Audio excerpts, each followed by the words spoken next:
3 summers ago I was staying in a caravan a long way from the nearest city. It was usually pitch black at night. I had given my word that I would not smoke inside, so at 1 a.m. I stepped outside for a cigarette. After a few minutes of standing in the darkness, I realized that I could see my hand quite clearly, something I'd noticed that I could not do on previous nights. So I looked up, expecting to see the glow of the full moon.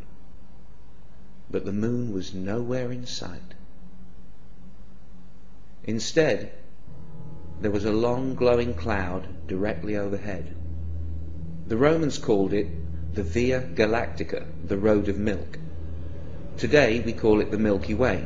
For those who missed the lesson at school that day, the basic facts are these. Remembering that 1 light year is equivalent to 6 trillion miles, our galaxy has a total diameter of somewhere around 100,000 light years. Our Sun is located towards the edge of one of the galaxy's spiral arms, about 26,000 light years out from the central bulge of the galaxy. It takes 200 to 250 million years for the Sun to complete one orbit of the central bulge. Surrounding the galaxy, above and below the disk, in a spherical halo, there are approximately 200 globular clusters, which may contain up to 1 million stars each. The Milky Way itself contains 200 billion stars, give or take. These numbers are essential to understanding what a galaxy is, but when contemplating them, some part of the human mind protests that it cannot be so. Yet an examination of the evidence brings you to the conclusion that it is.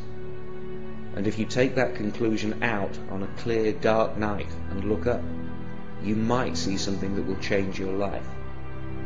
This is what a galaxy looks like from the inside, from the suburbs of our Sun. Through binoculars, for every star you can see with your naked eye, you can see 100 around it, all suspended in a grey-blue mist. But through a modest telescope, if you wait for your eyes to adjust to the dark and get the focus just right, you will see that mist for what it really is. More stars, like dust, fading into what tastes like infinity. But you've got to have the knowledge. Seeing is only half of it. That night 3 years ago, I knew a small part of what's out there, the kinds of things, the scale of things, the age of things, the violence and destruction, appalling energy, hopeless gravity, and the despair of distance. But I feel safe, because I know my world is protected by the very distance that others fear. It's like the universe screams in your face. Do you know what I am, how grand I am, how old I am? Can you even comprehend what I am? What are you compared to me? And when you know enough science, you can just smile up at the universe and reply, dude, I am you. When I looked at the galaxy that night, I knew the faintest twinkle of starlight was a real connection between my comprehending eye along a narrow beam of light to the surface of another sun. The photons my eyes detect, the light I see, the energy with which my nerves interact, came from that star. I thought I could never touch it, yet something from it crosses the void and touches me. I might never have known. My eyes saw only a tiny point of light, but my mind saw so much more. I see the invisible bursts of gamma radiation from giant stars converted into pure energy by their own mass, the flashes that flashed from the far side of the universe long before Earth had even formed. I can see the invisible microwave glow of the background radiation left over from the Big Bang. I see stars drifting aimlessly at hundreds of kilometers per second, and the space-time curving around them. I can even see millions of years into the future. That blue twinkle will blow up one day, sterilizing any nearby solar systems in an apocalypse that makes the wrath of human gods seem pitiful by comparison.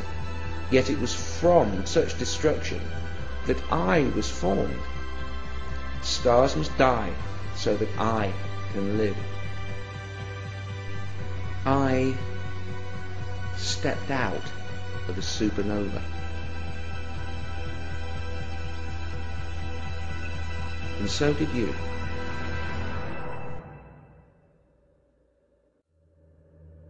In light of this unarguable fact, this hard-earned knowledge, this partial but informative truth, what place then in the 21st century and beyond for the magical claims of organized religion? The first religions were primitive by any definition. For reasons of limited population, communication and plain old geography, they never grew to be anything other than a local concern. But religions mutate in time and grow in sophistication as each generation of holy men learn what works and what doesn't, what makes people obedient and what causes rebellion, what ideas people can easily escape and which will haunt them until they have to pray just to stop the nagging fear. When populations grew due to the slow but steady growth of knowledge, as if confronted by a bumper harvest, the religions went into an arms race with each other, from gods of wind and thunder and sea. The threats, incentives and claims of power escalate until every dominant organized religion has a god that is all-powerful, all-loving, all-seeing, and words like infinity and eternity are deployed cheaply, while all other words are open to abuse until they mean exactly what the religions want them to mean.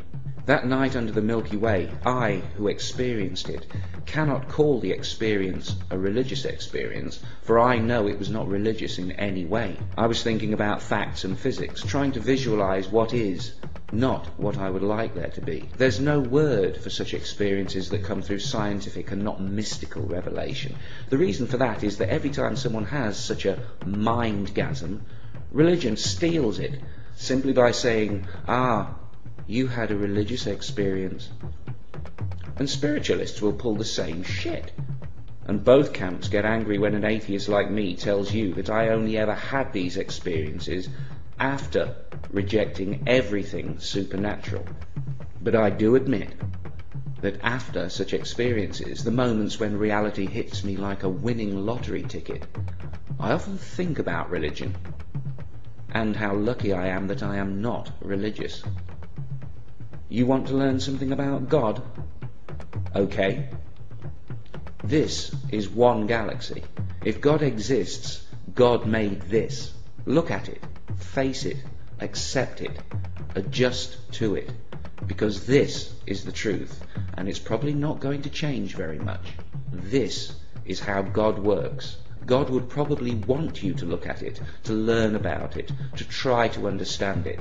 But if you can't look, if you won't even try to understand, what does that say about your religion? As Bishop Lancelot Andrews once said, the nearer the church, the further from God. Maybe you need to run away from the mosque, away from the church, away from the priest and the imams, away from the books, to have any chance of finding God. Squeeze a fraction of a galaxy into your mind, and then you'll have a better idea of what you're looking for. To even partially comprehend the scale of a single galaxy is to almost disappear. And when you remember all the other galaxies, you shrink 100 billion times smaller still. But then you remember what you are. The same facts that made you feel so insignificant also tell you how you got here. It's like you become more real. Or maybe the universe becomes more real. You suddenly fit. You suddenly belong. You do not have to bow down. You do not have to look away. In such moments, all you have to do is remember to keep breathing. The body of a newborn baby is as old as the cosmos. The form is new and unique, but the materials are 13.7 billion years old, processed by nuclear fusion in stars, fashioned by electromagnetism. Cold words for amazing processes. And that baby was you, is you. You're amazing, not only alive, but with a mind.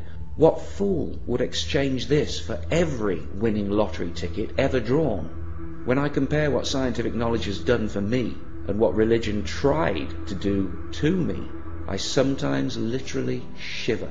Religions tell children they might go to hell and they must believe, while science tells children they came from the stars and presents reasoning they can believe. I've told plenty of young kids about stars and atoms and galaxies and the Big Bang, and I have never seen fear in their eyes, only amazement and curiosity. They want more. Why do kids swim in it? and adults drown in it? What happens to reality between our youngest years and adulthood? Could it be that someone promised us something so beautiful that our universe seems dull, empty, even frightening by comparison? It might still be made by a creator of some kind, but religion has made it look ugly. Religion paints everything not of itself as unholy and sinful, while it beautifies and dignifies its errors, lies and bigotry, like a pig wearing the finest robes. In its efforts to stop us facing reality, religion has become the reality we cannot face. Look at what religion has made us do to ourselves and to each other. Religion stole our love and our loyalty and gave it to a book, to a telepathic father that tells his children that love means kneeling before him. Now, I'm not a parent, but I say that those kids are going to turn out messed up. It cannot be healthy for a child or a species. We were told long ago, and for a long time, that there was only the earth, that we were the centre of everything. That turned out to be wrong. We still haven't fully adjusted. We're still in shock. The universe is not what we expected it to be. It's not what they told us it would be. This cosmic understanding is all new to us, but there's nothing to fear. We're still special. We're still blessed. And there might yet be a heaven. But it isn't going to be perfect, and we're going to have to build it ourselves. If I have something that can be called a soul that needed saving, then science saved it from religion. Some people find it really very depressing that the universe can only support life for another 30 billion years. 30 billion years. Are you fucking kidding me?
Thank you.